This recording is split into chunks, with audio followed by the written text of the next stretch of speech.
Kadba ka Sorkar MDA kala jandap Snem Shiteng haka sa Myntri kam jongka ki Jingïakren habaya deibat ke Bujli Myntri kala nang jur.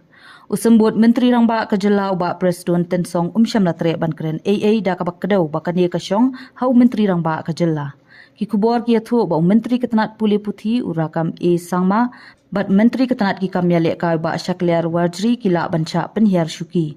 Hakawai kaliang unang yalam ke BJP uba sanbor Shulai udan ke Jingïakren scam banyo ya ka syuki Myntri. As far as reshuffling of ministers is concerned, it is totally the prerogative of the Honorable Chief Minister. So I have nothing to say in that. So it is up to the Honorable Chief Minister to take a call on this.